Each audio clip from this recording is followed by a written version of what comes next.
Shalom l'ami, shalom les amis, shalom, que mon Dieu vous bénisse abondamment au nom puissant et glorieux de Jésus-Christ.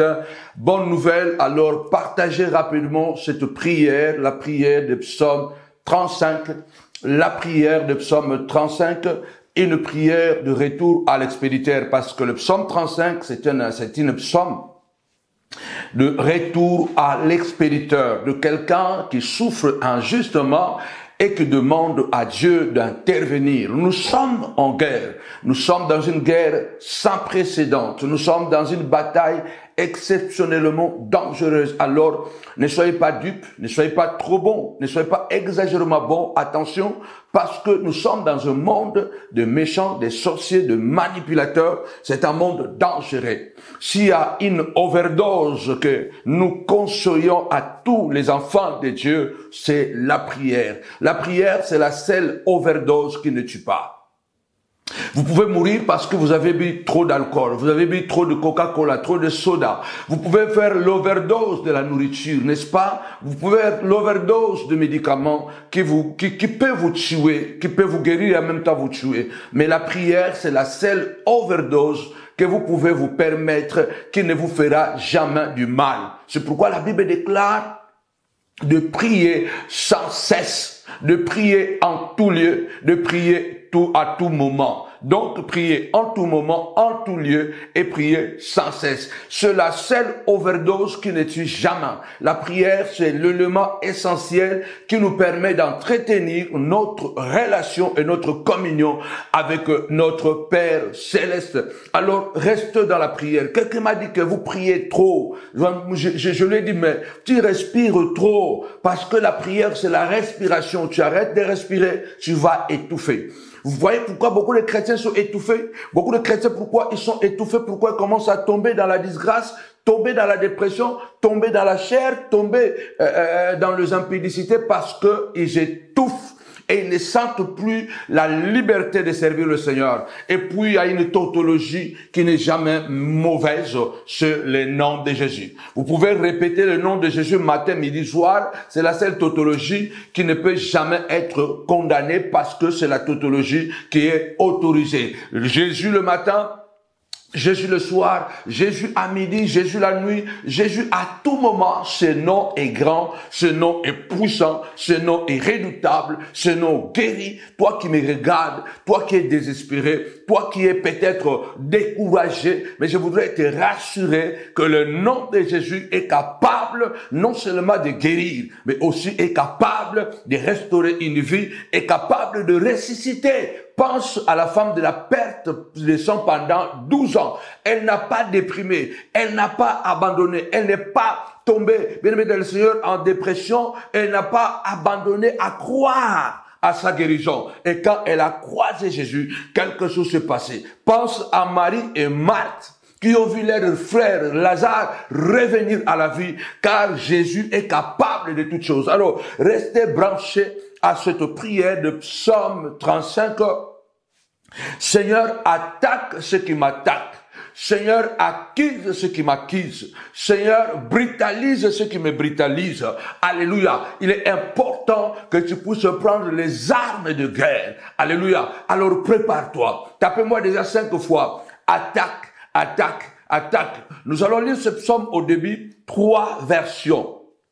Nous allons lire la version Lucego, version Darby et la version Semer. Alors prépare-toi parce que ça sera un moment de guérison, de délivrance et de miracle. Bonne nouvelle. Pourquoi? Parce que ce live c'est pour te préparer à vendredi, donc après-demain. Après-demain, nous avons un puissant programme merveilleux, le programme d'adoration et de louange, que nous avons intitulé la source d'eau vive. Le Seigneur a dit, celui qui croit en moi, de fleuves d'eau vive couleront de son sang. Donc c'est un programme de guérison, de délivrance et de miracles. Mais ça sera par la prière et par l'adoration. Je serai avec l'adorateur Ribin Kamat et vous savez comment il est profond dans l'adoration et nous allons être là et le dress code, ça sera blanc, blanc. Alors viens avec tes enfants, viens avec ton mari, viens avec ta femme. Si tu connais quelqu'un qui est malade, qui marche avec des béquilles, tu connais quelqu'un qui a des situations compliquées, amène-le ce vendredi après-demain, vendredi 21 février 2025 à Novotel de Noisy-le-Grand dans l'amphithéâtre de Novotel de Noisy-le-Grand. Ce sera un moment puissant à partir de 18h. Nous serons dans l'adoration de la prière pendant des heures et demie. Ce sera un moment exceptionnel. La Bible dit que Dieu siège au milieu des louanges et de l'adoration de son peuple. Les chaînes vont tomber parce que le Dieu de Paul et Silas, c'est le même Dieu que nous allons prier et que nous prions ce vendredi 21 février 2025 à l'amphithéâtre de Novotel de Noisy-le-Grand à partir de 18h. Il n'y aura pas de chaise, il n'y aura pas de prédication. Ah my God. Ça sera un moment merveilleux parce que du début à la fin, nous serons dans l'adoration, dans la prière, dans la prophétie. Et vous savez quoi? Dieu a toujours été au rendez-vous à la montagne de la prière. Alors ne rate pas ce moment, cette grande bénédiction, ce vendredi 21, ensemble, viens prier avec nous. Nous serons vraiment dans la joie que vous puissiez faire partie de nous ce vendredi. Nous serons pieds nus dans la salle. Et c'est un endroit chic, donc nous allons adorer le Seigneur parce que le moment sera exceptionnel. Et le vendredi prochain, nous sommes gâtés en ce mois de février. Le vendredi prochain, le vendredi 28 février, ce sera la grande veillée de la prière, dénommée veillée de la reconquête, que j'ai dénommée veillée de têtu. Les gens, ils se font cogner, mais ils se relèvent et continuent le combat. La Bible dit, cette fois mon juste tombe, cette fois l'Éternel le relève. Nous allons récupérer des territoires perdus, récupérer des business perdus, récupérer la dignité perdue dans cette veillée de prière. Alors, ces deux grands événements, ne manquez pas que mon Dieu vous bénisse abondamment au nom puissant et glorieux de Jésus-Christ. Partagez. Et je demanderai aussi à Samuel de pouvoir lancer la fiche de soutien. Nous avons PayPal, nous avons le RIB, nous avons aussi l'adresse où vous pouvez envoyer votre offrande. Soutenez la montagne de la prière parce que si vous êtes bénis à travers de cette chaîne ou à travers de notre ministère, soutenez-nous. Si Dieu vous met à cœur de pouvoir soutenir un programme, n'hésitez pas. Nous sommes à l'hôtel. Ça nous coûte énormément d'argent parce que chaque événement que nous faisons, chaque culte est payant. Si Dieu te fait grâce et que tu as été béni à travers de ce ministère, n'hésitez pas de pouvoir envoyer votre soutien et si pourquoi pas bâtir votre hôtel si vous avez été touché et reçu quelque chose. Ou soit vous êtes tout simplement un ami de la montagne de la prière. Dites que moi je vais soutenir la veille de la prière, je vais payer un dimanche, que je vais payer l'événement Source d'eau vive. N'hésitez pas, soutenez-nous, la fiche est là. Alors nous allons prier le Seigneur. Père Tout-Puissant, nous te recommandons ce moment de prière. Nous prions au nom puissant de Jésus. Seigneur de gloire, la Bible déclare, le monde entier est sous la puissance du malin.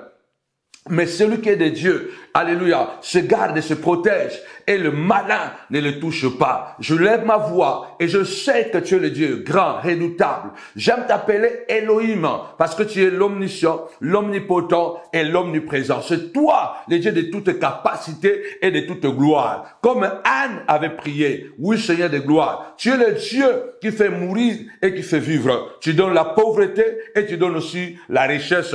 Tu peux faire descendre dans les séjours de mort et tu fais remonter. Papa, combien sont dans les séjours de mort dans leur mariage?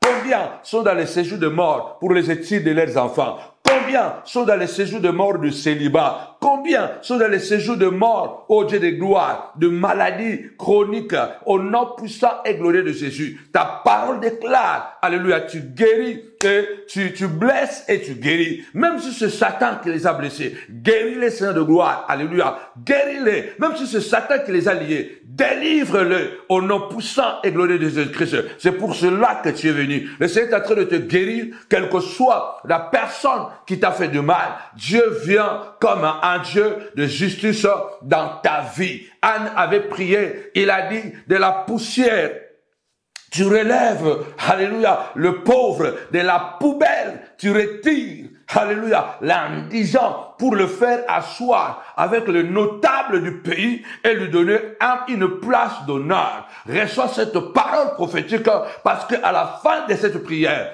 Dieu te retire de cette situation. Dieu te retire de la poubelle de la haine, de la jalousie et des mensonges de tes ennemis. Dieu te retire de la poussière, de blocage financier, de blocage du mariage, de blocage de la percée au nom puissant et glorieux de Jésus-Christ. Et il te fait asseoir avec les notables. Tapez-moi 5 fois notable. Je vois quelqu'un est en train de basculer dans une dimension de notabilité. Dieu est en train de te faire asseoir avec le grand avant la fin de cette année. Dieu te fera asseoir avec le grand. Non pas seulement te faire asseoir avec le grand, il va te donner aussi une place d'honneur. Parce que jusqu'à aujourd'hui, tu avais de petites places. Tu avais une place en bas. Tu avais une place insignifiante. Mais Dieu déclare, à partir de cette prière, il est en train de te donner une place d'honneur. Tapez-moi 5 fois. Place d'honneur, place d'honneur. Parce que Dieu te place parmi les notables, celui qui décide, celui qui fait. Toi, continue à prier, continue à gêner, continue à croire. Et le Seigneur a la main sur toi, au nom puissant et glorieux de Jésus-Christ. Avant d'entrer dans le vif du sujet, bien-aimé dans le Seigneur, je voudrais te dire que nous sommes en guerre.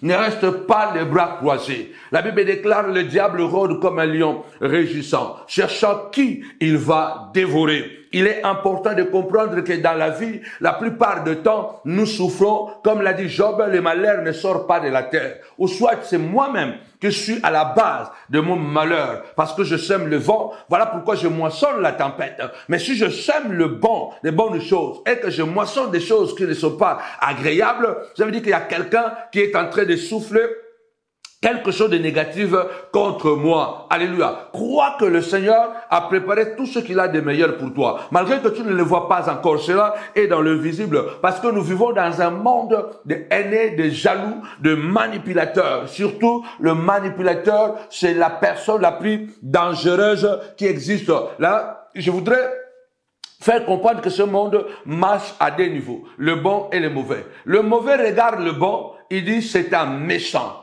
Et le bon regarde le mauvais, il dit c'est un méchant. Donc, le monde marche comme ça. Les gens qui sont méchants, quand ils voient quelqu'un du bien, ils regardent, ils disent qu'ils n'aiment pas la personne qui est bien. Quelqu'un qui marche bien, dont l'intégrité, qui aime sa femme, qui aime ses enfants. Le méchant dit qu'il est mauvais. Pourquoi il aime sa femme? Pourquoi il soigne bien ses enfants? Alors la personne aussi qui est méchante, la personne qui est juste, quand il regarde un méchant qui maltraite peut-être pas sa femme, peut-être pas ses enfants, mais il fait du mal aux autres. Et le juste dit, ah, cet homme est méchant. Donc, cette personne est méchante ou cet homme est méchant. Il est important de comprendre que nous sommes dans un monde de manipulateurs, de méchants manipulateurs. Comment le manipulateur fonctionne? Le manipulateur, il fonctionne dans un système opaque. Pourquoi? Les manipulateurs, c'est quelqu'un qui fonctionne, il aime et il crée souvent les conflits. Parce que quand il aime, il crée le conflit, il crée les disputes, il crée le problème, il nourrit ces conflits-là. Parce que dans la confusion, dans le trouble, dans la confusion, lui, il opère dans la tranquillité. Donc, sachez bien que le manipulateur, c'est quelqu'un qui aime les conflits. C'est quelqu'un qui crée les conflits et qui nourrit les conflits parce qu'il travaille au travers de ces conflits. Nous sommes, bien-aimés du Seigneur, confrontés à un monde, bien-aimés, de gens qui sont hyper dangereux. Nous avons des armes de la lumière, de la vérité, de la foi, mais ils ont des armes de l'égoïsme. Leur arme, c'est l'hypocrisie. Leur arme, bien-aimé dans le Seigneur, c'est l'ingratitude. Leur arme, bien-aimé du Seigneur, c'est l'hypocrisie, l'ingratitude. Il est important de comprendre que il est temps que tu te réveilles. Ne dis pas que, le psaume 35 là, c'est dans l'Ancien Testament. Je suis déjà passé de ce côté-là. Et je crois que le Seigneur va te faire du bien. Partage. Alors, nous allons d'abord lire dans Psaume 35, d'abord verset 1. En version du second, on y va. Tapez-moi Psaume 35. Psaume 35. En version du second, verset 1. L'Éternel défend-moi contre mes adversaires et combat ceux qui me combattent. Saisis le petit et le grand bouclier. élève-toi pour me secourir. Brandis la lance et les javelots contre mes persécuteurs. Dis à mon âme, donc rassure-moi. Je suis ton salut. Verset 4. Qu'ils soient honteux et confus, ceux qui en veulent à ma vie. Qu'ils reculent et rougissent, ceux qui méditent ma mort. Qu'ils soient comme la balle emportée par le vent et que l'ange de l'Éternel le chasse. Ça, c'est la version Louis II. Éternel, défends ma cause.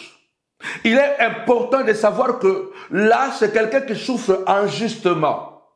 C'est quelqu'un qui subit l'égoïsme, l'ingratitude des gens.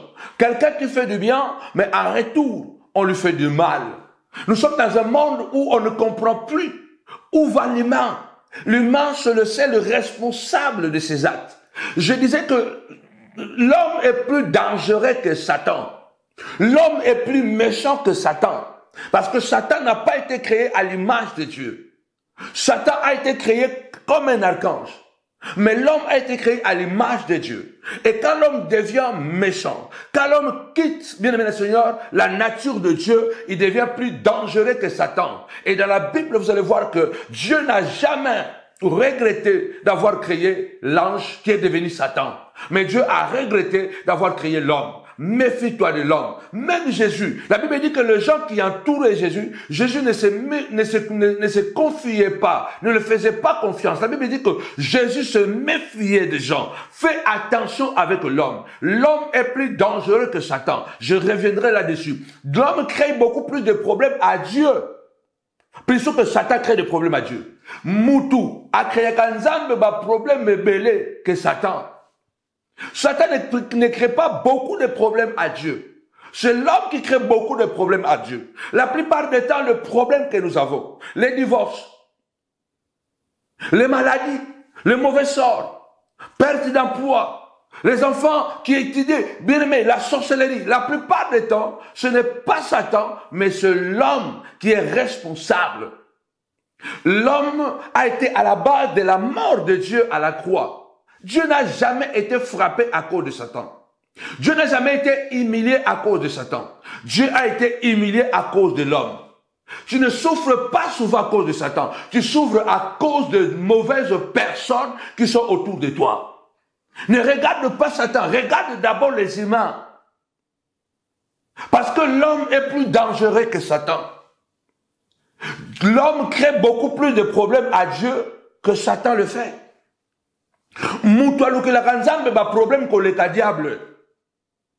Ba problème toza nango ezango satana te. Ezande batu oto kutana na bango, oto lia na bango, oto seka na bango, oto latisa, oto sumba, oto bomba mabe na bango, bango nande bazande ba vrai Satan na biso. Donc la plupart du temps, le problème que nous avons, ce ne sont pas les problèmes de Satan. Ce sont les problèmes des hommes. Satan vient après. C'est l'homme lui-même qui va dire, Satan, j'ai besoin de toi. Tu peux m'inspirer un peu la sorcellerie. Tu peux m'inspirer l'égoïsme. Tu peux un peu m'inspirer la haine. Donc c'est l'homme qui demande même à Satan. Comme nous demandons à Dieu, et il demande à Satan. C'est l'homme qui est à la base de ta souffrance, de ta douleur.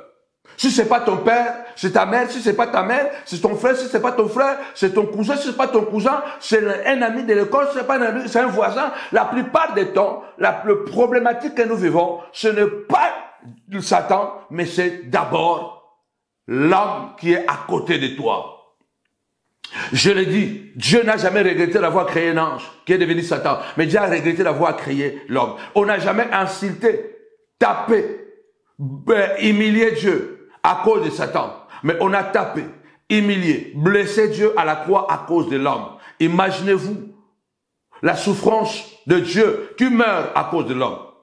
La plupart du temps, même le monde de Noé a été détruit à cause de l'homme. Quand l'homme a commencé à avoir beaucoup d'enfants, la Bible dit qu'un jour commence à se multiplier. Le problème conjugaux, ce sont les problèmes qui datent de toute la nuit des temps. les problèmes des mariages, les problèmes des hommes, les problèmes des femmes, les problèmes des enfants. Ce sont des problèmes qui créent beaucoup de difficultés à l'homme. Dieu n'avait pas détruit le monde de Noé à cause de Satan, à cause de ce que l'homme était devenu, pas à cause de ce que Satan était devenu. La plupart du temps, le problème que nous avons, ce sont les gens que nous avons permis de faire partie de notre vie. Parce que Satan, les anges ne se marient pas. Les anges ne font pas d'enfants. Bah ange baba la kate. Bah ange ba se reproduise à kate. Bah ange ba bota kate. Donc bah problème wa mabala, bah problème ya bana obana zaboye, mabale zaboye, mubale saliboye, moi ça salibo problème ba ange ba na problème mabala te, ba na problème mabana te, ba na peine problème ya basité. Les anges n'ont pas de problème de mariage, n'ont pas de problème de femmes, n'ont pas de problème des hommes, n'ont pas de problème d'enfants. Donc la plupart des choses qui passent, qui troublent Dieu ou qui fait souffrir Dieu, c'est l'homme. La plupart des temps, les choses qui te font souffrir, ce n'est pas Satan, mais c'est l'homme ou les gens qui sont autour de toi ou les gens que tu as connus. Alors c'est pourquoi il ne faut pas que tu sois dupe. Ne sois pas dupe, bien-aimé dans le Seigneur. Ne sois pas bon à l'excès. Pourquoi tu veux mourir avant, comme l'a dit Salomon? Tu as le droit de te lever et de dire que Seigneur, défends ma cause. Éternel, défends-moi contre mes ennemis. Défends-moi, Seigneur de gloire. Combat ceux qui me combattent. Ça veut dire que nous remettons notre combat à Dieu. Nous ne restons pas les bras croisés, mais nous nous mettons debout avec la position d'attaque. Et dit, Seigneur, combat-les. Il m'a combattu, fais-lui la guerre. C'est toi qui dois aller te lever et parler, saisis l'épée. David est en train de dire à Dieu, prends ton épée, Seigneur de gloire. Prends ton épée, alléluia, le grand, saisis le grand et le petit bouclier. Lève-toi pour me secourir. Brandis ta lance et les javelots contre mes persécuteurs. Dis à mon âme, je suis ton salut, qu'il soit honteux et confus, ceux qui cherchent à me détruire. Je déclare, celui qui est en train de chercher à te détruire, qu'il soit confus et honteux au nom puissant et glorieux de Jésus-Christ de Nazareth, il sera touché par la lance spirituelle de Dieu. Alléluia. Car ce n'est pas toi qui vas lancer la lance, c'est Dieu qui va lancer la lance. Parce que Dieu, alléluia, ne rate jamais sa cible. Moi, je peux rater. Toi, tu peux rater. Mais Dieu ne peut pas rater sa cible. Brandis ta lance et ton javelot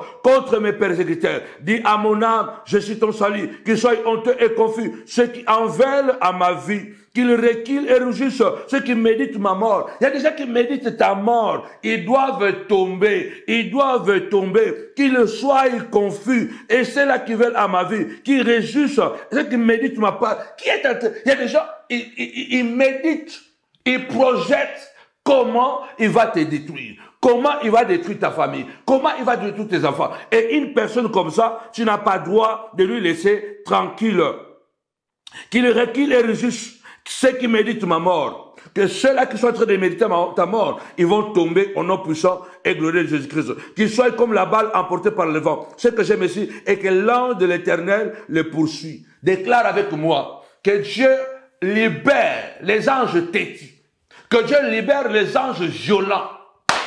Et qu'ils le libèrent et qu'ils aillent à la poursuite de tes persécuteurs. Qu'ils aillent, ce que tu déclares, c'est ce qui arrivera. La Bible dit, ouvre ta bouche, je la remplirai. Toute personne, alléluia, qui devient ton persécuteur, qui devient ton Satan, déclare, Seigneur de gloire, libère les anges têtus, libère les anges violents et qu'ils accompagnent et pourchassent mon roi, ou qu'ils soient, qu'ils les localisent et qu'ils les attaquent au nom puissant de Jésus-Christ. Parce que tu as droit à la paix, tapez-moi 5 fois. Poursuivre, qu'ils soient poursuivis par l'ange de Dieu.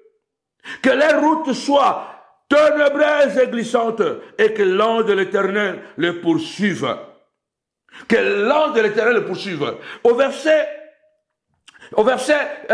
7. Car sans cause, ils m'ont tendu leur filet pour me faire tomber. Sans cause, ils l'ont creusé pour me ôter la vie. Que la ruine les atteigne à l'improviste. Nous allons prier après. Je vais d'abord... Oui, il y a des gens, tu ne l'as rien fait. Il n'a aucune base morale ou légale pour pouvoir t'attaquer. On attaque quelqu'un en justice parce que tu as une base, tu as quelque chose, tu as de la matière. Il t'a volé, il a déshonoré ta femme, il te doit de l'argent. Mais ce n'est pas ça. Les gens sont motivés uniquement par la méchanceté. Ils sont motivés uniquement par la haine. Ils sont motivés uniquement par le plaisir de faire du mal. Parce qu'ils sont des enfants de Satan. Ils me combattent sans cause. Comment tu peux combattre quelqu'un qui ne t'a rien fait? Aujourd'hui, bien aimé le Seigneur, il y a même des gens, papa, je peux avoir le mouchoir. Il y a même des gens qui vont t'attaquer. Et pourtant, tu les as rendus. Vous allez voir ici. David est en train de se plaindre en disant que ils me rendent le mal pour le bien que je fais.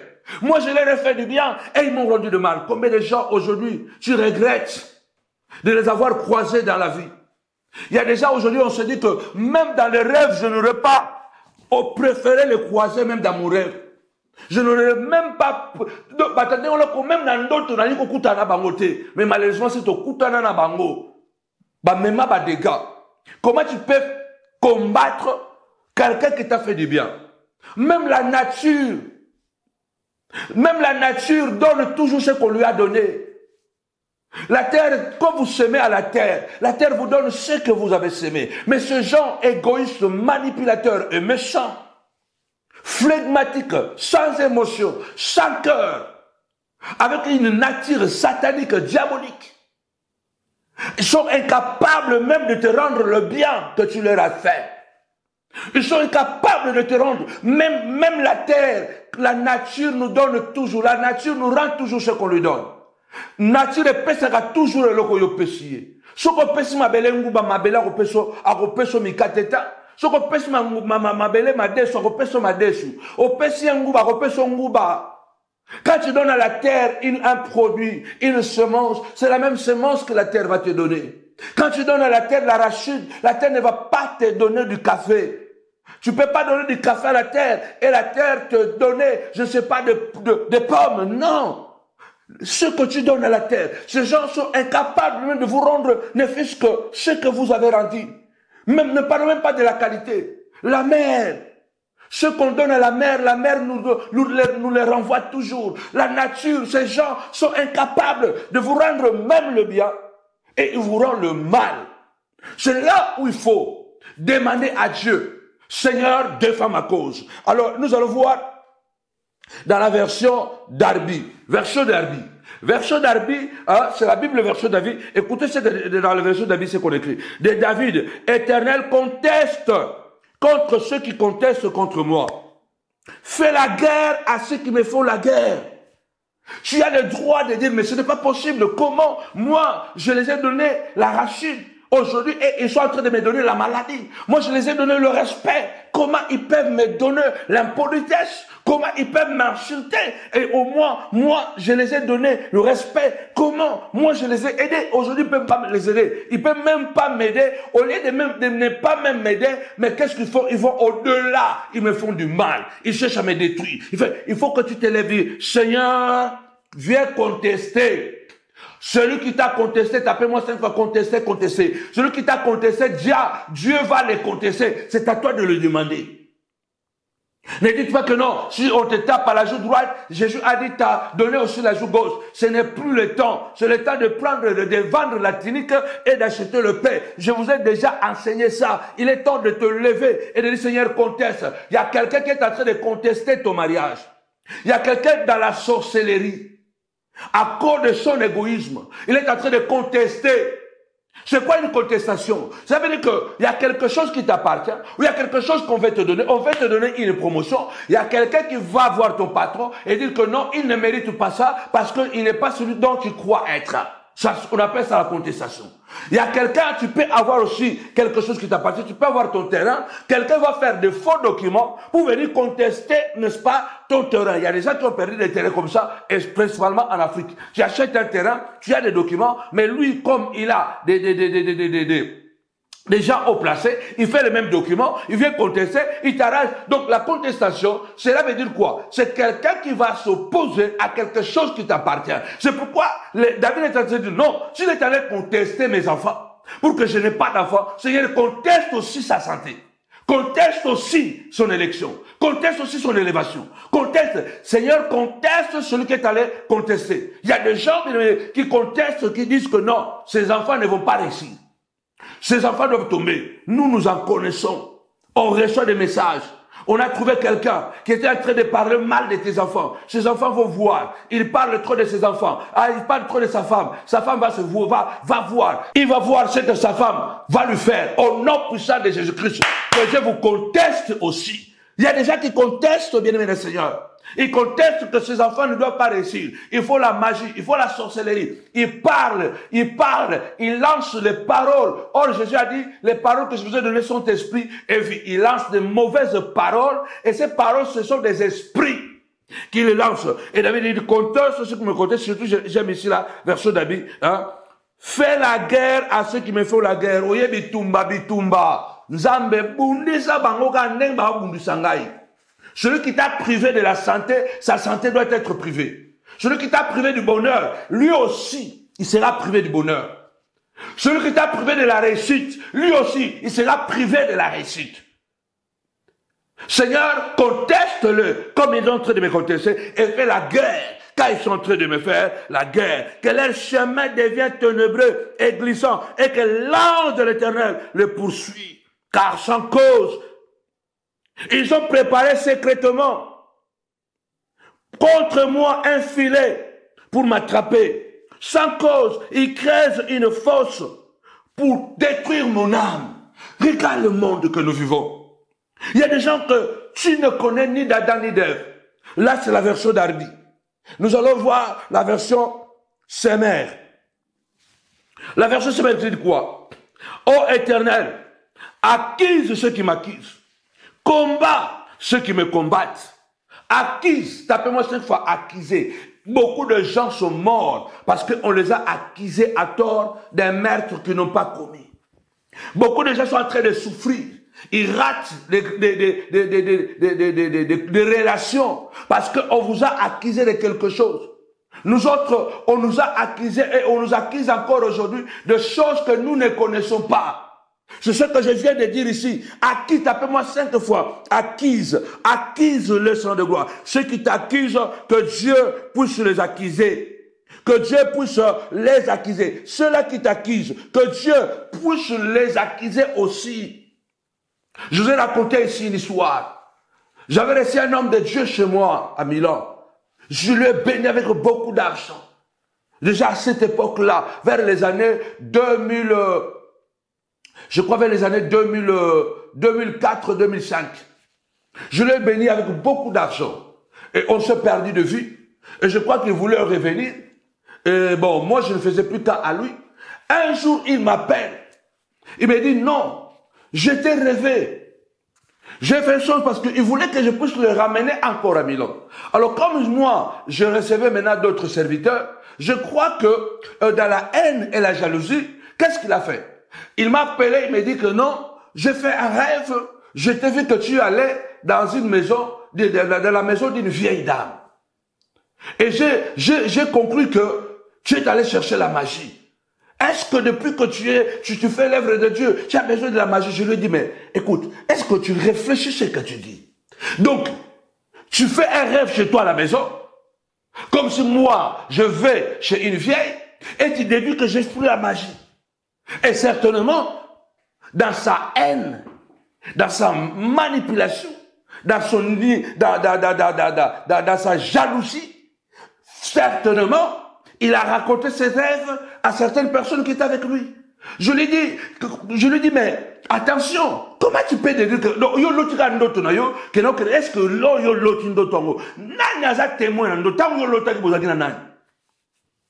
quand toi tu as rêvé, tu étais avec qui? Donc tu rêves tu fais ton rêve, peut-être tu te fais toi-même tes idées, donc tu me rêves, et puis chez la vieille où je suis parti, tu ne m'as pas donné des détails, même si je me donnais des détails. Qui a été témoin de ces rêves? Vous voyez comment les gens, aînés, jaloux, incapables même de te rendre ce que tu lui as rendu, ce que tu lui as donné, il est capable même de nuire. Alors quand tu parles comme ça, Donc il va dire que j'avais rêvé le prophète Samuel, que oui, je l'avais même appelé, je l'ai grondé. Il va inventer des choses pour dire que je l'ai grondé. Il n'a rien dit. Il n'a rien dit. Donc c'est vrai. Donc il a pris. En fait, il y a des gens comme ça. Quand on a arrêté, je venais de raconter cette histoire, j'ai dit à ma femme, si je ne l'ai pas insulté, c'est vraiment à cause du respect que j'ai pour Dieu, pour mon ministère, et puis pour un grand frère que je connaissais bien. Il y a des gens comme ça qui sont tellement méchants et malheureusement, j'ai dit quelque chose ici que je voudrais vraiment lire avec vous. Il est très important. Je dis ici, attention avec les chrétiens d'aujourd'hui. Sorciers aigris, serpents manipulateurs, ils ont l'apparence ou les apparences inoffensives, mais en réalité, ce sont de vrais assassins. Attention avec les serviteurs de Dieu d'aujourd'hui. Attention avec les chrétiens d'aujourd'hui. Attention avec les soi-disant prophètes, apôtres, pasteurs, diacres, diaconesses, ou soi-disant chrétiens d'aujourd'hui. Ils sont des sorciers. Ils sont aigris.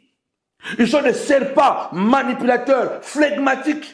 Ils ont des apparences d'enfants de Dieu. Ils ont des apparences d'être des brebis, mais en dedans, ils sont des loups, ravisseurs. En réalité, ce sont des vrais assassins. Ce sont des vrais assassins. Ce sont des gens qui peuvent inventer des histoires. Je vais vous donner ici quelques exemples de sorciers dans la Bible qui ont menti pour détruire seulement la vie des gens. C'est ça, c'est ce que ces soi-disant prophètes avaient fait. Aigri qu'il était, du fait que je ne le fais plus venir à Milan, il fait un rêve. Parce que le rêve comme un cas, on salir moutou, on l'outillé. Aujourd'hui, si tu veux salir quelqu'un, tu vas tout simplement inventer un rêve. Parce que tu sais que dans le rêve, il n'y a pas de témoin. Parce que si je dis que non, j'avais vu ou je l'ai vu faire, on va te dire, donne-nous des preuves. Qui va demander les preuves du rêve? Le rêve, on le fait la nuit, on le fait en solitude, on le fait, il n'y a personne. Donc, c'est pourquoi, souvent, la plupart des temps, quand tu entends des gens comme ça, oh, je l'ai rêvé. Non, attention, la plupart des temps, les gens se réfugient dans le rêve. N'ayant pas de preuves pour t'accuser, ils vont faire en sorte que de passer leur méchanceté, leur sorcellerie dans le rêve, parce qu'ils savent que dans le rêve, il n'y a personne qui va témoigner. Il était seul quand il a fait son rêve. Alors, et tu vas voir des gens comme ça, ils jubilent après le malheur des autres, que souvent, ils sont les auteurs. C'est place moi ça kimie bana beba omoniet on bakenini asimba kisi moi je kutakima omoniet. En fait, ce sont des gens qui jubilent après les malheurs des autres dont eux-mêmes ils sont auteurs. Combat-les, Seigneur de gloire, accuse-les aussi, accuse-les. Nous disons, ils ont manipulé les gens pour nous accuser. Mais nous venons devant Dieu et nous disons à Dieu, toi qui es parfait, toi qui es le plus grand, toi qui es l'omniscient, l'omnipotent, alors Seigneur, toi-même accuse-les. Accuse-le. C'est lui qui est l'auteur de ça. Il jubile, mais c'est lui qui est l'auteur de ton malheur. Aujourd'hui, la plupart des chrétiens, ils n'ont plus l'humanité. L'humanité a disparu. Que de faux rêves, de fausses prophéties, l'argent, succès, et j'en passe. Comment peux-tu te réjouir d'un humain qui tombe ou qui souffre? La Bible dit, celui qui souffre a droit à la compassion de son ami, a droit à la compassion de son frère, même quand il perdrait la foi, même quand il abandonnerait l'Éternel. Alors lève-toi, dis comme David, Seigneur de gloire, Seigneur, accuse ceux qui m'accusent. Bon, Seigneur, accuse ceux qui m'accusent et combat ceux qui me combattent. Je lève la main droite. Celui qui te combat injustement, que Dieu le combat au nom puissant de Jésus. Comme le Seigneur a combattu Goliath alléluia, contre David. La Bible déclare, même un cheval équipé n'assure pas la victoire dans une bataille. Alléluia, car l'homme ne triomphe pas parce qu'il est fort. L'homme ne triomphe pas parce qu'il est courageux, car c'est l'Éternel qui donne la victoire. C'est l'Éternel qui donne le triomphe. Ce n'est pas David qui a gagné Goliath. C'est Dieu qui a gagné Goliath. Oh, je lève ma main droite et je déclare que Dieu peut se combattre ce qui te combat et qu'il te donne la victoire. Ce que tu dois faire, mais quel que soit le problème que tu as, prends seulement le 5 pierres, alléluia, dans une fleuve ou dans une rivière, mets ça dans ta gibecière et seulement le courage de lancer la pierre avec ta lance, avec ta lance, lance seulement la gibecière, la pierre avec ta lance, celui qui va localiser le front de Goliath. Ce n'est pas David. David n'a pas localisé le front de Goliath. Ce n'est pas David qui a tué Goliath. C'est Dieu qui a tué Goliath. Dans Samuel, Anne dit, l'homme ne triomphe pas par la force.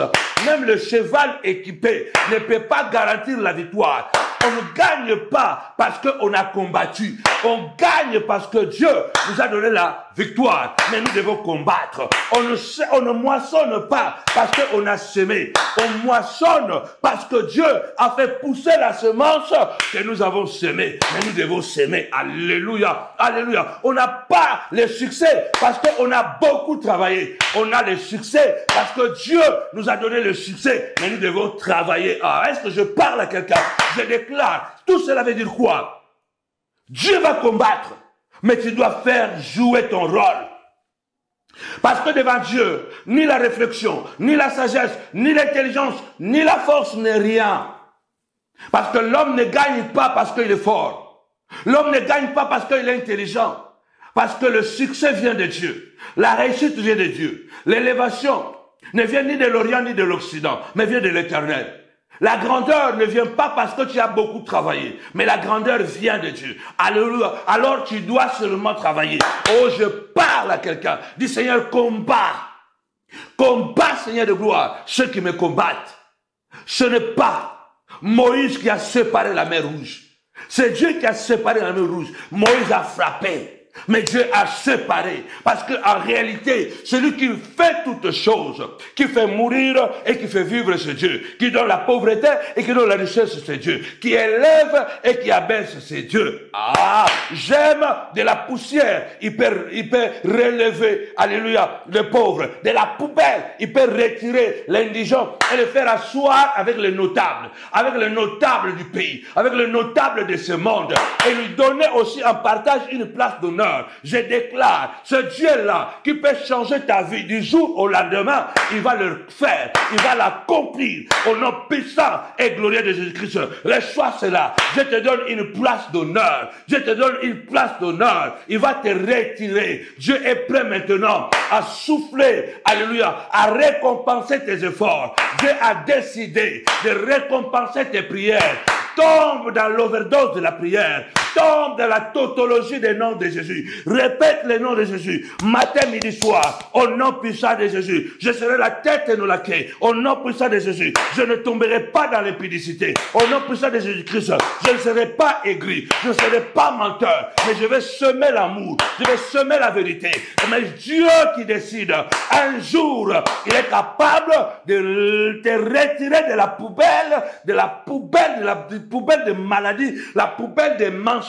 La poubelle, je ne sais pas de quoi on t'a mis, où tu sentais mauvais. Ah, il va te laver, il va te nettoyer, il va te parfumer, il va te donner une place d'honneur. Tapez-moi 5 fois place d'honneur. Je vois une femme, alléluia, parmi les notables. Et Dieu est en train de te donner une place d'honneur. Je vois Dieu donner tes enfants une place d'honneur. Seigneur de gloire, toi qui appelles à l'exemple des choses qui n'existent pas, donne à mes enfants une place d'honneur. Tu as dit, si je prie, tu écoutes et tu exauces. Tu as dit, Seigneur de gloire, malgré qu'à la fin, c'est toi qui décides. Mais tu as dit, qui est le papa qui va donner à son enfant la pierre si celui-ci lui demandait du pain?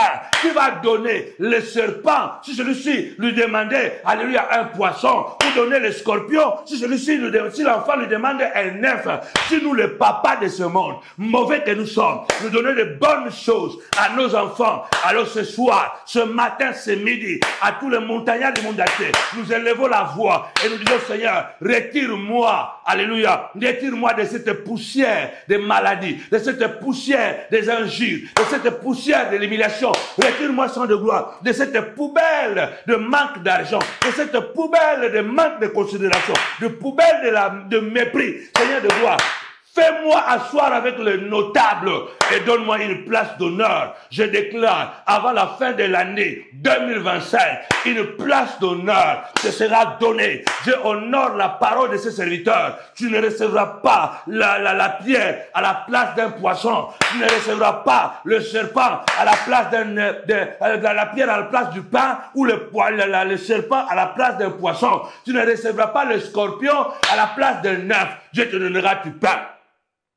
Nzamba kopeso lipa, akopeso libanga te na place à lipa, akopeso nyoka te na place ya mbisi, akopeso scorpion te na ebi scorpion na lingala te, akopeso li scorpion te na place ya liki, na place ya liki okozwa liki, na place ya lipa okozwa lipa, na place ya mbisi okozwa mbisi. À la place du poisson, tu auras le poisson. La prière du poisson, tu auras le poisson. La prière du pain, tu auras du pain. La prière de l'œuf, tu auras l'œuf. Reçois cela au nom puissant de Jésus. Parce que l'Éternel honore la parole de ses serviteurs. Combat ceux qui me combattent. Acquise-le, Seigneur de gloire. Qu'ils soient honteux.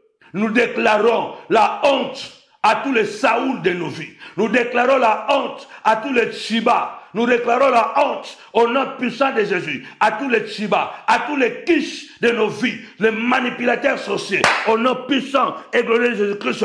Nous déclarons un déshonneur public. Dis avec moi, déshonneur 5 fois. Un déshonneur public. Ceux qui cherchent à te tuer, nous déclarons un déshonneur public, afin qu'il recule de la honte, de l'opprobre, au nom puissant, ceux qui rejettent, qui projettent le malheur contre toi. Alléluia. Qu'il soit comme une faible, qu'il soit comme la paille emportée, qu'il soit sans poids, au nom puissant de Jésus. Car sans cause, ils ont caché des pièges sur ma route. Sans raison. Ils me perdent sans raison. Sans raison pour me perdre. Ils ont creusé des fosses. Ces mères dit, sans raison, ils ont caché des pièges sur ma route. Toi, tu vas aller au travail pour travailler. Mais lui ou elle a piégé, elle a monté des gens contre toi. Dernièrement, l'une de mes soldates, l'une de mes combattantes, Maman Brigitte, avait piqué une crise au travail. Il y a des sorciers aigris dans ce monde. Elle a risqué de mourir au travail. Pourquoi? Parce qu'il y avait une collègue sorcière là-bas qui l'a malmenée. Elle-même, elle est employée. Elle-même, elle est employée. Mais elle veut commander. Elle n'est même pas la chef. Mais elle veut commander. Alors, dernièrement, Maman Brigitte, diaconesse Brigitte, avait fait un accident. Et dans cet accident, vraiment, c'était choc. Le bus avait cogné quelque part et beaucoup de gens étaient finis à l'hôpital. Elle avait eu 1 mois de repos à la maison. Elle avait eu choc au pied et tout consort. Et quand elle est rentrée au travail, cette dame-là a continué à la maltraiter avec des mots grossiers, jusqu'à l'appeler, je crois, handicapée. Alors, Maman Brigitte, en entendant ces mots démoniaques, elle était tellement en colère au point qu'elle a fait une crise, elle a fait une malaise. Elle a fait un malaise, elle est tombée. Et quand elle est tombée, elle s'est réveillée. Mais comme, avec la responsable, ils étaient en collaboration, ils étaient ensemble, elles étaient ensemble, et se sont mis contre la diaconesse. Donc, ils ont fait un faux rapport. Quand elle m'a appelé, j'ai dit non, ça ne va pas finir comme ça. Combat ceux qui me combattent. Je parle de Maman Brigitte. Le psaume 35 va cibler toutes les personnes qui vous attaquent sans cause. Toute sa famille, pourquoi? On n'est pas famille, pourquoi tu veux me tuer?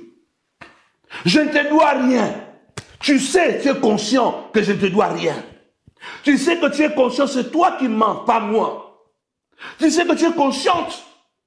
C'est toi qui m'insultes, ce n'est pas moi qui t'insulte. C'est toi qui veux te faire une place, parce que c'est toi qui as peur de Brigitte. Ce n'est pas Brigitte qui a peur de toi. Je dis à maman Brigitte, non, non, non, non, non, non, non, non. Ça ne peut pas être comme ça. Je lui dis, on va écrire une lettre. Joëtia a écrit la lettre. Elle m'a envoyé. J'ai lu, j'ai dit, c'est bon. Envoyez la direction. Ils ont envoyé la lettre à la direction. Quand la lettre est partie à la direction, panique générale. Pour couper court, on l'a convoqué. On l'a jugé. Vous savez qu'est-ce qui se passait? On l'a chassé du travail. On l'a déplacé de là, on l'a envoyé très loin. Maman Brigitte est restée. Seigneur, combat ce qui me combattent. Nous sommes dans un monde d'aigris. Nous sommes dans un monde de sorciers. Attention. Il est important. Dis à la personne qui dit, mais pourquoi tu fais ces prières? Je dis ici, au lieu de maudire la nuit, allume plutôt la lumière. Ne maudis pas la nuit, allume la lumière. Ne maudis pas la nuit. Au lieu de maudire, oh je maudis la nuit, allume la lumière. Allume la lumière. Au lieu d'accuser le diable, évite le mal. Ne m'accuse pas parce que je fais cette prière. Au lieu de me critiquer, pourquoi tu vas faire cette sorte de prière? Mais arrête de me faire du mal. Pourquoi tu vas faire cette prière? Attaque ce qui m'attaque. Arrête de me faire du mal. C'est pourquoi j'ai dit, au lieu de maudire la nuit, allume la lumière. Au lieu de faire du mal, fais-le bien. Au lieu de maudire la nuit, allume la lumière. Au lieu d'accuser le diable, évite de détruire la vie des autres. Au lieu de maudire Boutou, Pelissa Mwinda. Oh, nous allons maudire Boutou. Nous allons maudire Boutou. Comme maudire Boutou, Pelissa Mwinda. Pelissa Mwinda. Parce que mes salariés ne sont pas besoin de salaire. Parce que l'oppression engendre toujours la rébellion. Moutounion surtout oyo, alors se sentir oppressé, un jour à se rebeller. Même banana yo, un jour banana va se révolter. Tu ne peux pas oppresser quelqu'un. Et cette personne, toute sa vie, il va continuer à demeurer, à accepter l'oppression. Il va se rébeller. C'est pourquoi je dis, au lieu d'accuser le diable, ne m'accuse pas d'être méchant. Évite de faire du mal. Ne maudis pas la nuit. Allume la lumière. Vous savez, dans la Bible, il y a des témoignages. Partagez. Partagez et partagez encore. Partagez. Nous allons bombarder encore. Je dis ici, il y a un homme appelé Yoram, mais nous n'allons pas lire. Samuel, prends-moi d'abord Psaume 7. Psaume 7. Psaume 7, à partir du verset 1. À part d'abord d'aller chez Kish, on peut lire version Semer. On peut lire version Semer. Alors, quand vous lisez, partagez. Je vais vous donner une histoire effroyable. Cet homme, on l'appelait Yoram, il était le fils de Josaphat. Josaphat avait servi le Seigneur, il était un roi exemplaire en Israël, il était le roi de Juda. Vous allez voir cette histoire, je ne vais pas la raconter en totalité, je reviendrai là-dessus. C'est un des Chroniques 21, verset 2 jusqu'au verset 20. Yoram était devenu roi, il avait succédé à son père Josaphat. Mais Josaphat qui était le roi, il n'avait pas que Yoram comme fils. Il avait d'autres enfants. Et avant la mort de Josaphat, qu'est-ce que Josaphat fait? Josaphat va donner de richesses à tous ses enfants. Mais comme Yoram était l'aîné, il a dit, bon, en qualité de l'aîné, il a le droit d'hériter le trône. Et puis, il est devenu roi à la place de son père. Mais quand il est devenu roi, chacun de ses frères aussi vaquait à ses affaires parce que le papa avait préparé, n'est-ce pas, l'avenir de chaque enfant. Papa avait préparé l'avenir de chaque enfant. Mais qu'est-ce que Yoram a fait? Quand il a consolidé son pouvoir, il a tué tous ses frères. Oui, les gens, il est bien dans sa position, mais il a peur de son frère. C'est ça les chrétiens d'aujourd'hui. Botangango n'a des Chroniques 21, de 2 à 20. Lisez ça dans des Chroniques, chapitre 21, versets 2 à 20. Il y a des gens, il est bien.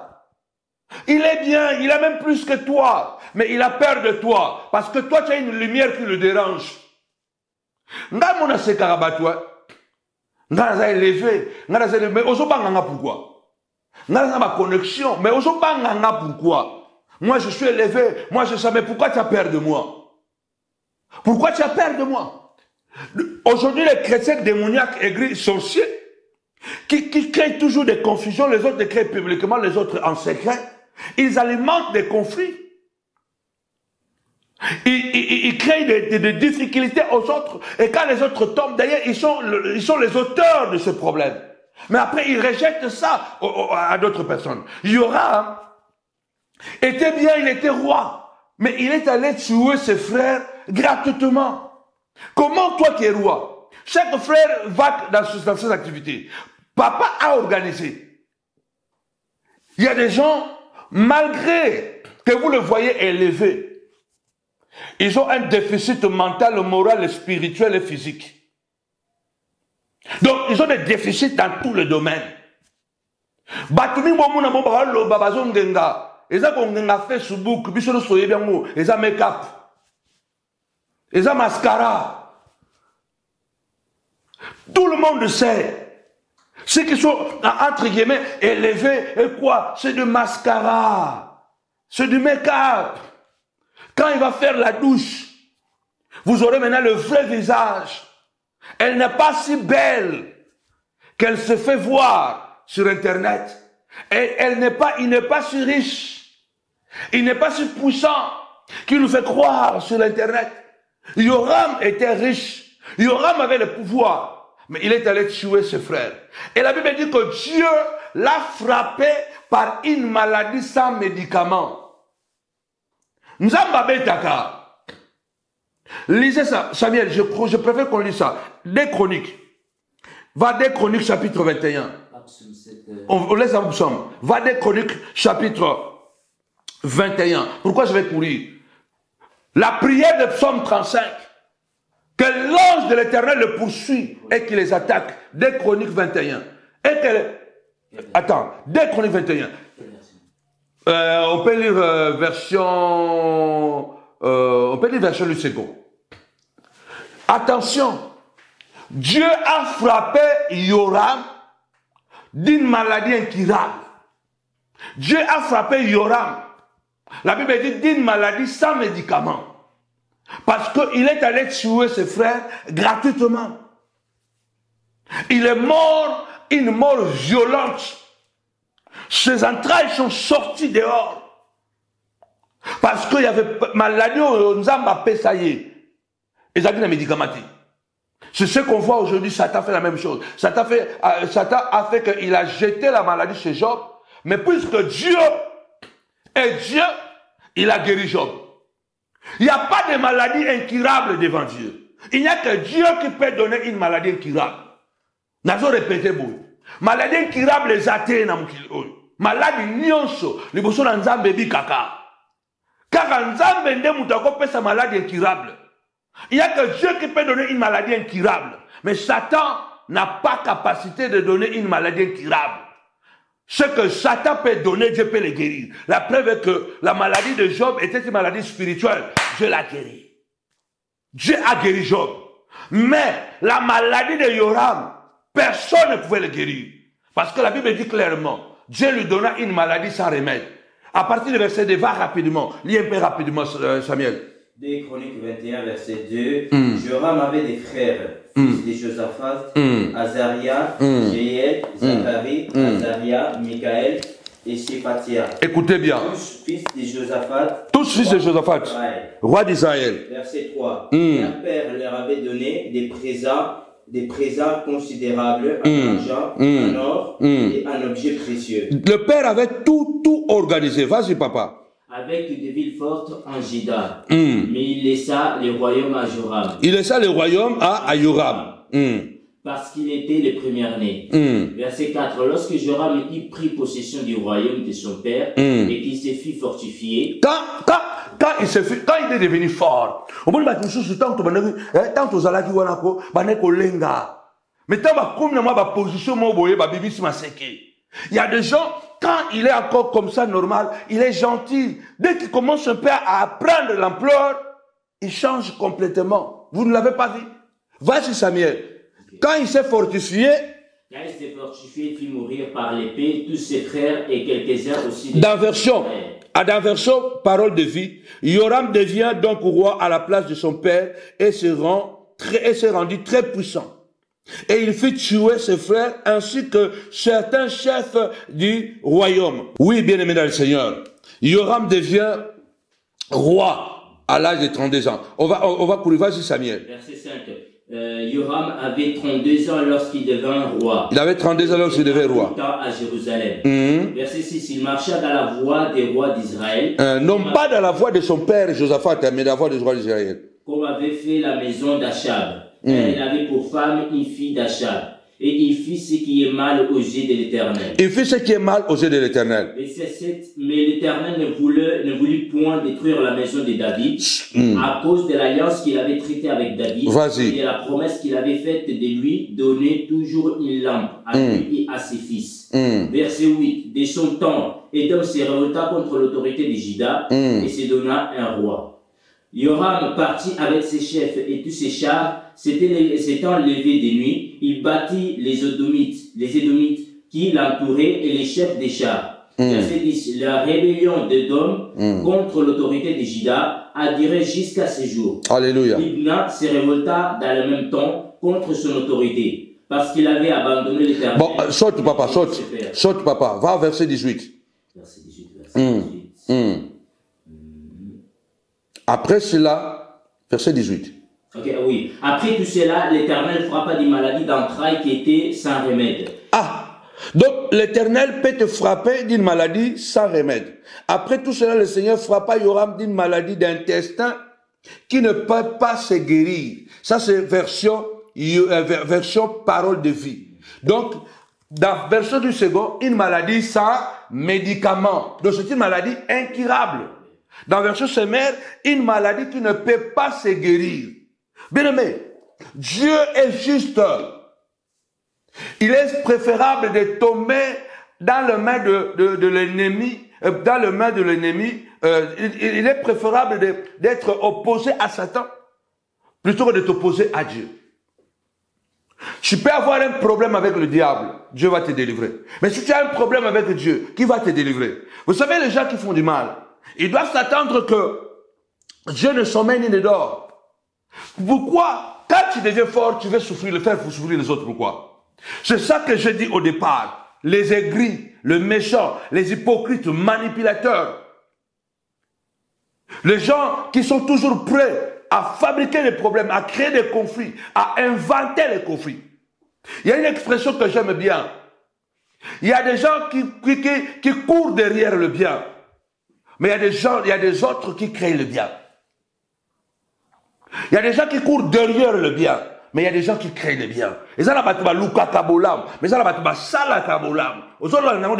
tu comprends la différence? Il y a des gens qui cherchent le bien, qui courent derrière le bien. Ils cherchent derrière des relations, derrière l'argent, ils courent derrière les gens qui ont quelque chose, mais il y a des gens qui créent des richesses, il y a des gens qui courent derrière la richesse, il y a des gens qui créent la richesse, il y a des gens qui courent derrière les relations, il y a des gens qui créent eux-mêmes les relations et qui les rendent forts. Ils ne courent pas derrière les hommes. Il est devenu fort.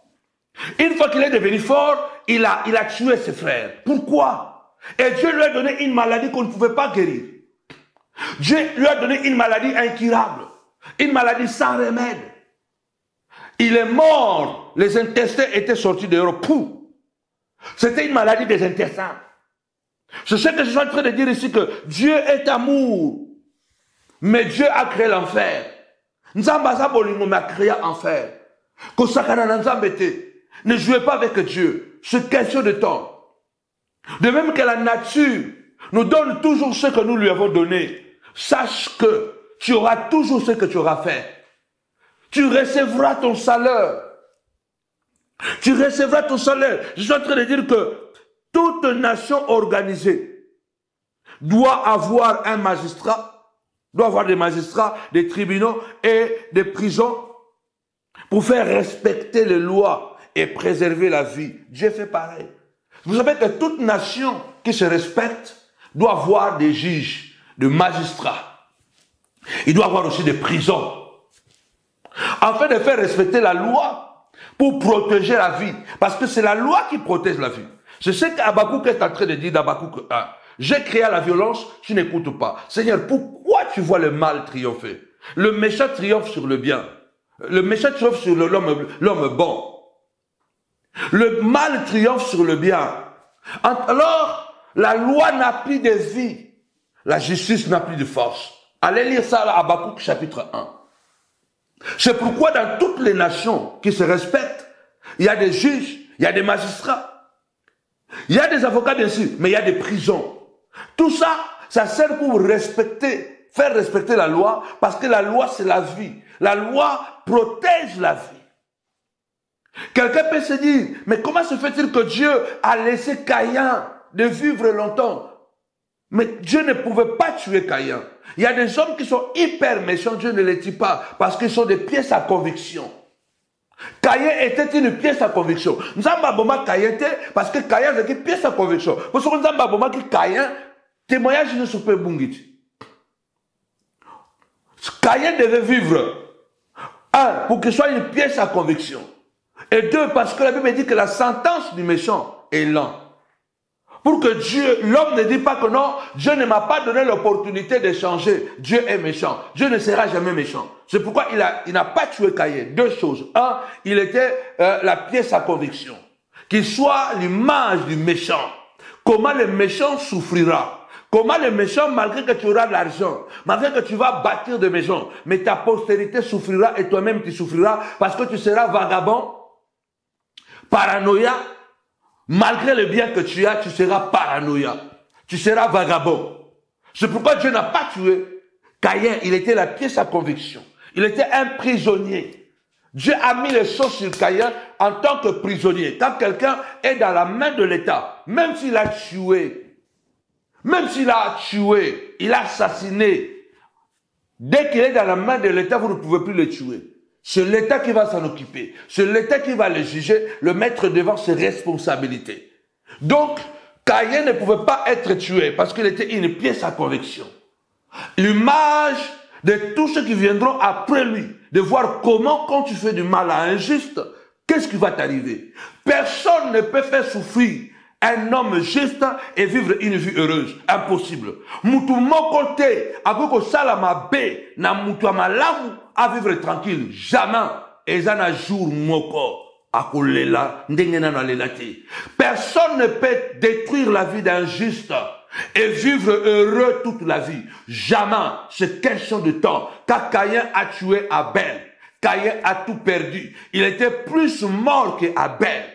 Parce que la Bible dit, il était vagabond. Il n'y avait pas de gens autour de lui. Mais il voyait des gens qui le poursuivraient. Ils vont me tuer. Il était paranoïa. Il construisait des villes, il les abandonnait, il allait ailleurs. Il les abandonnait et sa postérité de Caïn et la postérité des méchants, des assassins. Il y a quelque chose qui est en train de rester dans l'ADN de tes enfants. Dieu est amour. Mais Dieu a créé l'enfer. Quand vous lisez dans le psaume 7, on ne va plus lire. Écrivez ça à la maison. Dans le psaume 7, il y a cet homme qu'on appelle Kish. Sournois contre David. Kish, sorcier, jaloux, manipulateur, fourbe. Cet homme Kish, il était benjamite. C'est lui qui est allé manipuler, parler mal de David à Saoul. Et c'est ainsi que Saoul a appris que non, David veut les tuer. Tu vois comment les gens qui sont méchants, il y a des gens qui nous insultent publiquement sur Internet. Il y a des gens qui le font sournoisement, en secret. C'est eux qui alimentent le feu. Vous avez vu les gens de nous insulter, mais vous n'avez pas vu ce qui était derrière ces injures. Vous avez les gens nous persécuter, mais vous n'avez jamais vu, parce que ces gens, ils ne seront jamais sur les réseaux sociaux pour dire quoi que ce soit, et ils sont des quiches. Et ils travaillent en coulisses. C'est eux qui sont le ménoir. Il y a deux catégories de méchants. Ceux qui sont sournois, ils vous font du mal. sans trace, ils ne laissent pas de traces parce qu'ils sont capables de pouvoir cacher. Il y a ceux qui nous font du mal publiquement et ils assument ça. Cush, c'est un sorcier manipulateur. C'est pourquoi tu te lèves, tu dis Seigneur de gloire, attaque celui qui m'attaque. David est en train de demander justice. Il dit Seigneur, fais-moi justice contre Kish. Je sais que Kish est allé dire à Saoul est vrai, alors que le karma me prend. Mais si ce n'est pas vrai, que ce karma le prenne lui-même, que cette malédiction tombe sur lui-même, soyez juste, soyez intègre. Ça ne vous sauve pas de problème, ça ne vous sauve pas de malheur, parce que la Bible dit le malheur atteint souvent les justes. Le malheur atteint souvent les justes. Il y a un verset biblique que je crois dans Luc 16 que j'ai lu et que je continue à lire ces dernières années. Jésus est en train de dire aux pharisiens, ce qui est élevé aux yeux des hommes est une abomination devant Dieu. Est-ce que vous savez que la plupart des gens élevés dans la société sont mauvais? Est-ce que vous savez que bato belé au moment na baza grand na mukili ba batamite mamabe. Bato belé bozo monako oh l'homme le plus riche du monde oh ba mite mamabe. Jésus a dit ce qui est élevé aux yeux des hommes c'est une abomination. Lisez ça dans dans Luc 16, Luc 16, 14 à 15. Ce qui est élevé aux yeux des hommes c'est une abomination. Et quelque part, dans la version c'est une horreur devant Dieu. Ce qui est élevé. La plupart des gens qui sont élevés, que ce soit ma pasteur, que ce soit ma porte, que ce soit ma chrétien, que ce soit ma tamokil, batumingo baza élevé dans kata bamisala. La plupart des temps, ils sont sournois. Ils sont mauvais. Ils sont des manipulateurs. Je ne dis pas que tous les pasteurs qui sont élevés sont mauvais. Non. Mais je te dis, dans le monde-ci là, les choses qui sont souvent élevées au sommet, la plupart du temps, ça sent mauvais. Quelquefois, c'est pourquoi Dieu est en train de réguler ton élévation, de réguler ta grandeur. Parce que Jésus l'a dit, hier, ça veut dire que nous sommes tombés minami sabatu. Et ça, abomination, les bossons nzambe. Et ça, horreur, les bossons nzambe.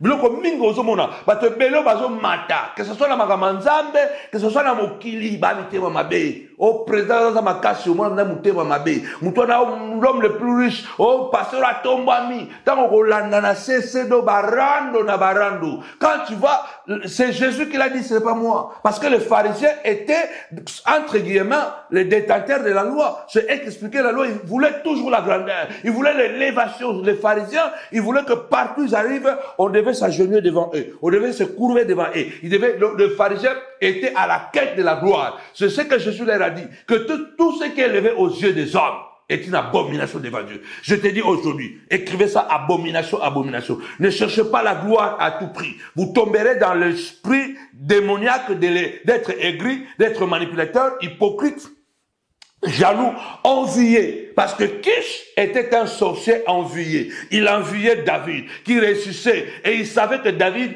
était parti pour devenir roi un jour. Et il voulait arrêter ça. L'envie a créé directement la jalousie. Et la jalousie a créé. Il est allé alimenter un conflit contre David et Saoul. Il y a des gens qui alimentent le conflit. Et quand David est tué par Saoul, et il jubile, mais c'est lui qui est l'auteur de ça. Mais David ne mourra pas, tu ne mourras pas. Il y a des gens, et c'est eux qui sont l'auteur de combats, des problèmes que tu vis. Ils se cachent derrière. Combat ce qui te combat. Seigneur de gloire, lève-toi. Attaque ce qui m'attaque. Acquise ce qui m'acquise. Fais tomber ce qui me font tomber. C'est ce que, bien-aimé le Seigneur, Kish a fait. Nous allons encore prendre ce verset et nous allons terminer avant de nous plonger encore dans la prière. 2 Samuel 19, 24 à 29. 2 Samuel 19, c'est ça on va lire. 2 Samuel 19, 24 à 29. 2 Samuel. On peut lire même lui second. 2 Samuel 19, 24 à 29. Ça, on parle de l'histoire de Sheba. Les sorciers de Sheba. Les gens sont méchants. Attention avec les gens qui sont à côté de nous. Si je suis à côté de toi, je dois faire très attention. Parce que je peux devenir Sheba. Je peux devenir Kish. Attention, même dans la famille, prions beaucoup, jeûnons beaucoup, parce que ce sont nos semblables qui nous détruisent. Ce sont les gens qui sont près de nous, qui nous connaissent si bien. Ce sont les gens peut-être avec qui tu avais tellement confiance qu'aujourd'hui, c'est eux qui t'ont poignardé au dos. Quelqu'un a dit, ce n'est pas les couteaux au dos qui fait mal, mais c'est la personne qui tient le couteau. Donc quand tu tournes le visage, et ce n'est même pas la plaie qui te fait mal, mais c'est la personne qui tient le couteau dans sa main, c'est ça qui te fait beaucoup plus mal. Ce n'est pas le couteau, mais c'est la personne qui tient le couteau. Écoutez l'histoire de Chiba. Lis rapidement, papa. Nous allons terminer et entrer dans la prière pendant 10 minutes. Mephibosheth, fils de Saoul, descendit aussi à la rencontre du roi. Mephibosheth, fils de Saoul, descendit à la rencontre du roi. Il n'avait point soigné ses pieds. Il n'avait point soigné ses pieds. Ni fait sa barbe. Ni lavait ses vêtements. Ni lavait ses vêtements. Les jours où le roi s'en était allé jusqu'à celui où il revenait en paix. Jusqu'à ce que tous les jours où le roi David était sorti de Jérusalem, jusqu'à ce qu'il était revenu en paix. Vas-y. Verset 25, lorsqu'il s'est rendu au devant du roi à Jérusalem, le roi lui dit, pourquoi n'es-tu pas venu avec moi, Mephibosheth? Pourquoi, Mephibosheth? Pourquoi tu n'es pas venu avec moi? Et il répondit, ô roi mon Seigneur, mon Seigneur, mon serviteur m'a trompé. Mon serviteur Chiba m'a trompé. Car ton serviteur est boiteux. Avait dit, je ferai sceller mon âne. Je le monterai. J'ai dit que moi aussi je vais accompagner le roi.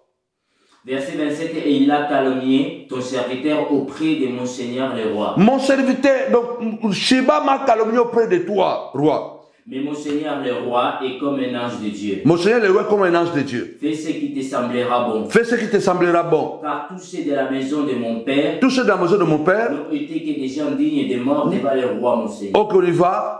Et cependant, tu as mis ton serviteur au nombre de ceux qui mangent à ta table. Écoutez cette histoire ricambolesque. Que puis-je encore avoir et qu'ai-je à demander au roi? Ok, vas-y, papa. Le roi lui dit, à quoi bon toutes tes paroles? Je l'ai déclaré. Toi et Chiba, vous partagerez les terres.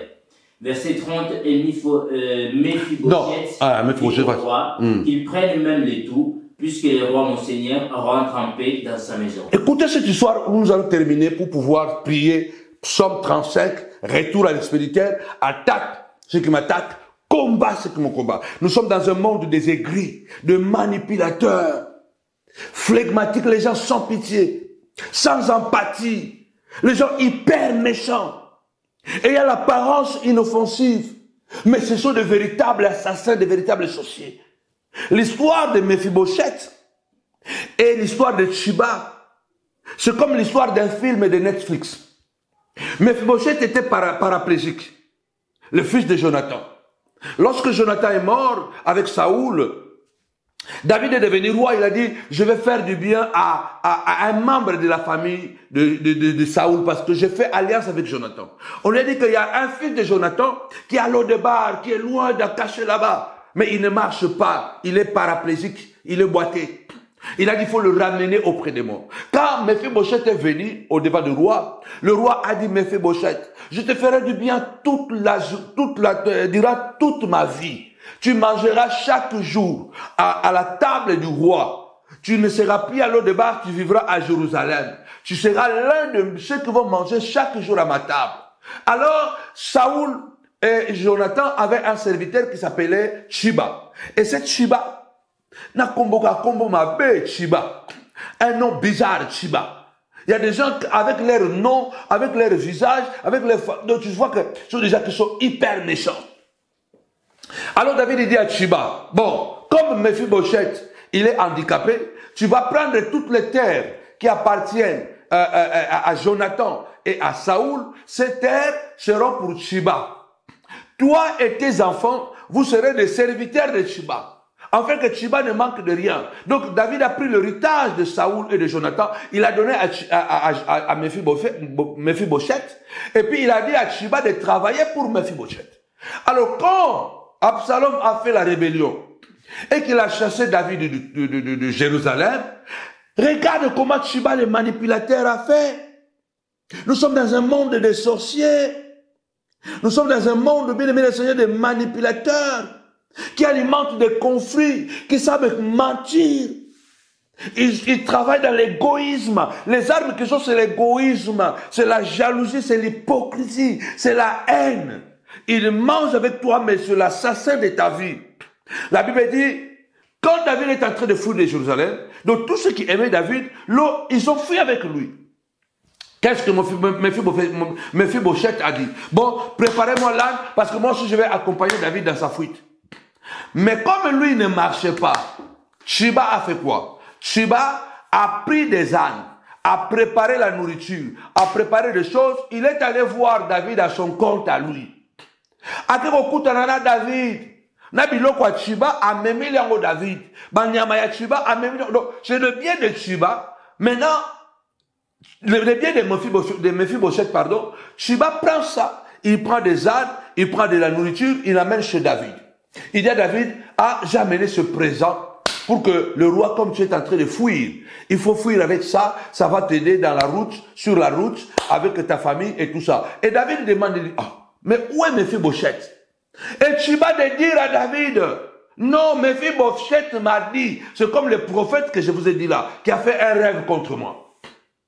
Shiba invente une histoire digne d'un film. Bien aimé, attention, que Dieu puisse accuser ceux qui vous accusent, afin de vous tuer. Que Dieu puisse attaquer ceux qui vous attaquent. Que Dieu puisse combattre ceux qui vous combattent. C'est un monde méchant. Shiba dit à David, quand Mephibosheth a entendu que tu es en train de fuir à Jérusalem, Mephibosheth m'a dit, Mephibosheth a yemi singa lukuta ndoki Shiba ndoki. Le mensonge est du diable. Celui qui ment est du diable. Tu es plus sorcier que Satan. Parce que le diable a été menteur depuis le commencement, Jean chapitre 8. Or, on a des pasteurs menteurs, manipulateurs, qui inventent des histoires pour noircir les tableaux de la vie des autres. Dieu vous jugera.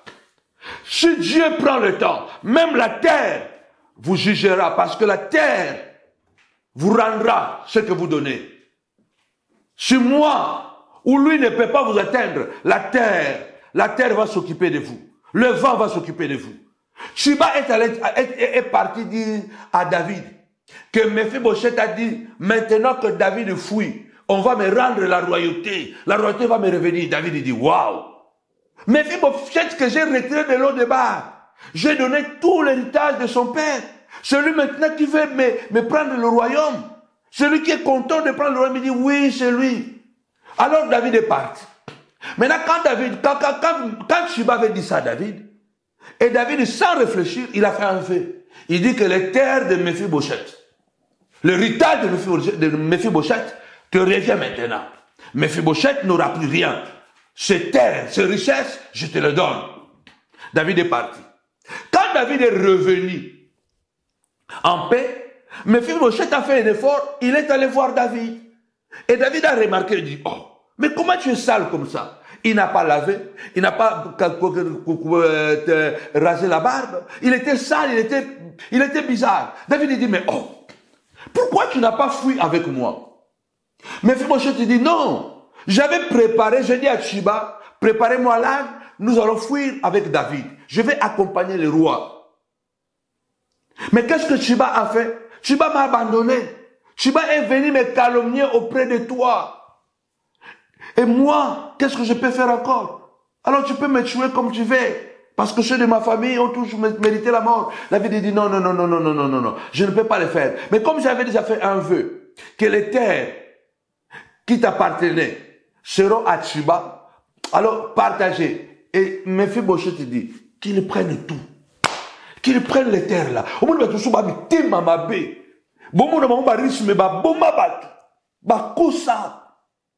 Il y a des gens qui sont comme des Shiba, des manipulateurs, des aigris, des haineux. Donc vous vivez avec quelqu'un, tu travailles avec quelqu'un, mais c'est lui qui est ton assassin.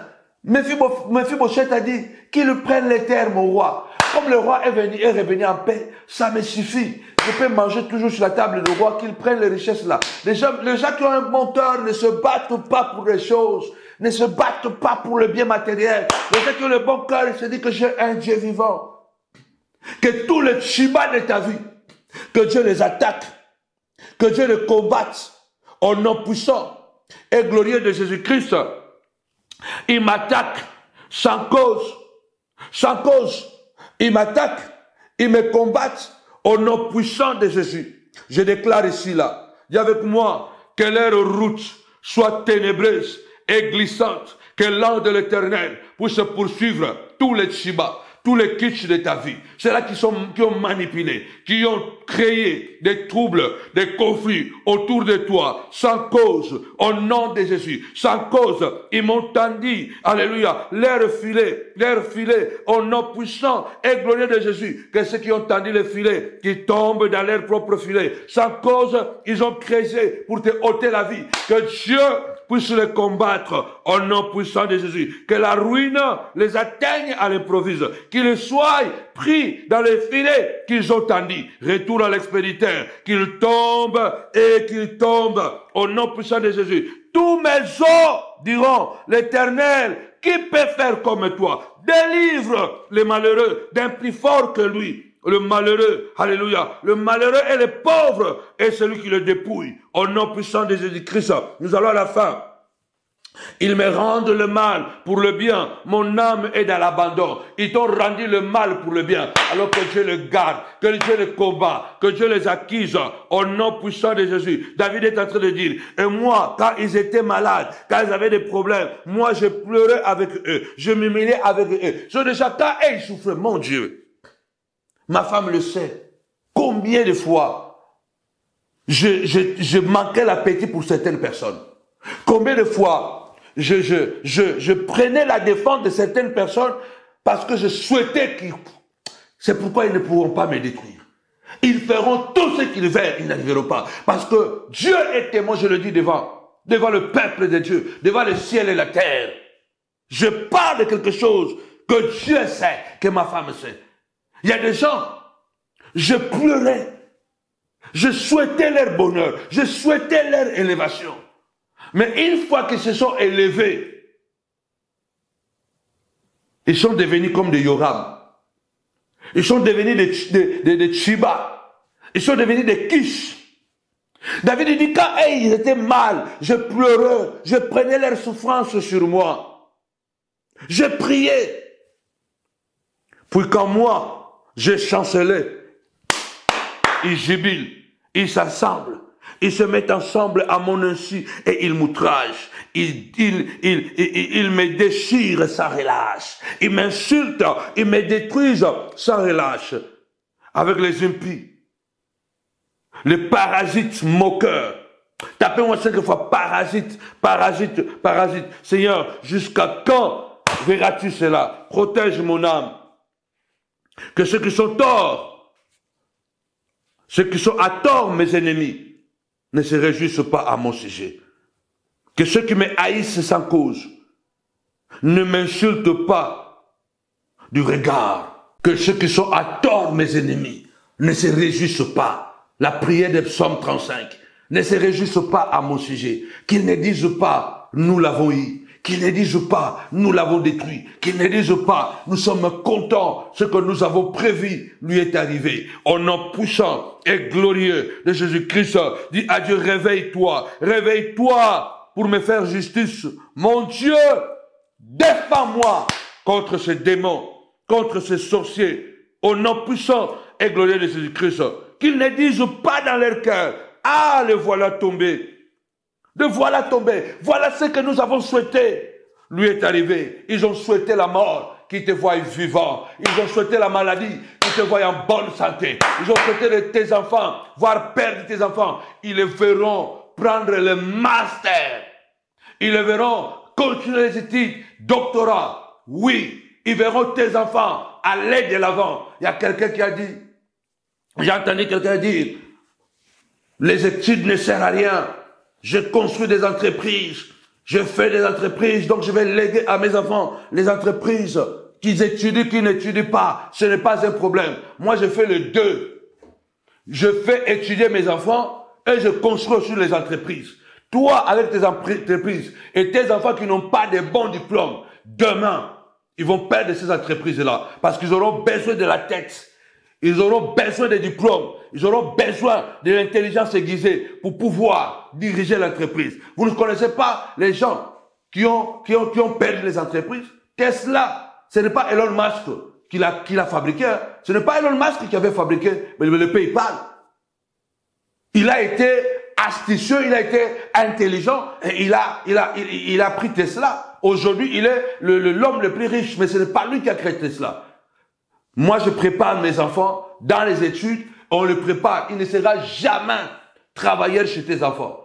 Ils auront leurs entreprises, mais ils seront intelligents. Si l'entreprise tombe, ils peuvent postuler à être directeur de Banque mondiale, à être dirigeant de son pays, parce que je les ai fait étudier.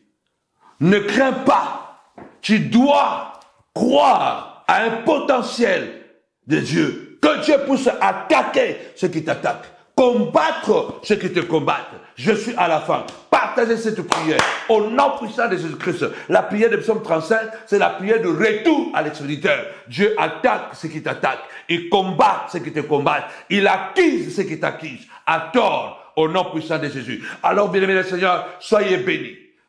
Après-demain, vendredi, c'est vendredi déjà, 21 février, grand programme d'adoration, de prière, de guérison, de miracles. Ne manquez pas à Noisy-le-Grand, à Novotel, dans l'amphithéâtre de Novotel Noisy-le-Grand. Un moment d'adoration, de puissance. Il n'y aura pas de prédication. Nous serons là pendant 2h30. Le programme a été intitulé La source d'eau vive. Nous aurons un programme d'adoration et de prière. Dress code, viens en tenue blanche. Quand on va entrer à l'intérieur, nous serons pieds nus. Il n'y aura pas de chaises. Nous allons nous asseoir par terre. Tu veux t'asseoir, tu t'assois. Tu veux dormir, tu danses par terre, tu lances. Tu veux rester debout. Mais ce sera un moment d'adoration, de prière. Viens participer à ce moment prophétique. Viens avec tes enfants. Viens avec ta femme. Viens avec ton mari. Viens avec un ami. Tu connais quelqu'un qui est malade. Amène-les. La montagne de la prière vous attend ce vendredi 21 février 2025 à partir de 18h à Novotel de Noisy-le-Grand dans l'amphithéâtre, dans le grand amphithéâtre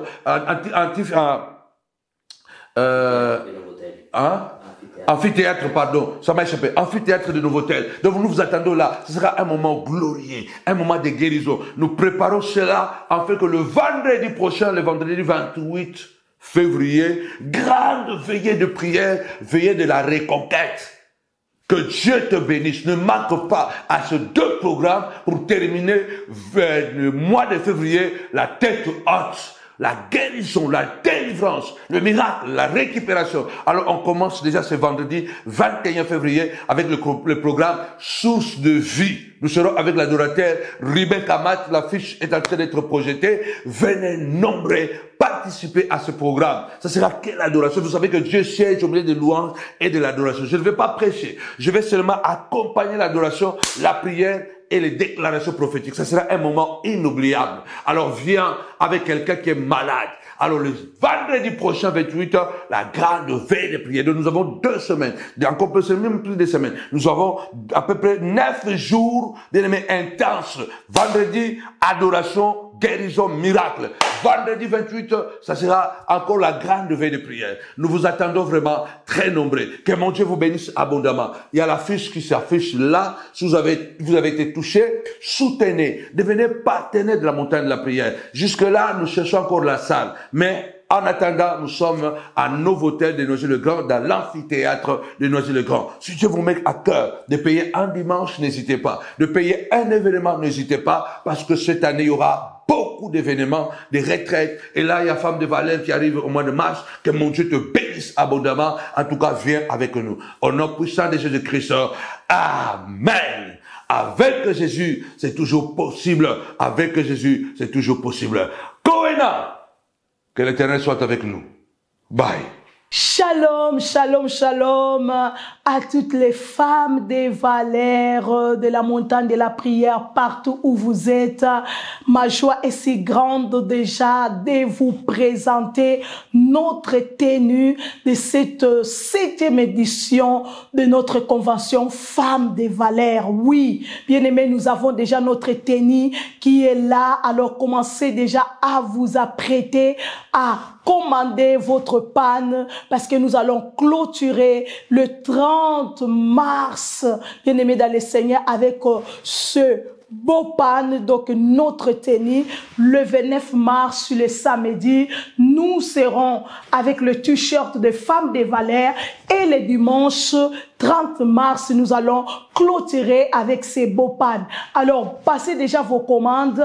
Pour passer vos commandes, vous avez le numéro du secrétariat qui est en bas de cette vidéo. Alors, ne manquez pas. Nous vous attendons nombreuses et nombreux pour cette convention, notre 7e édition avec le thème Femmes face à la souffrance. Soyez bénis.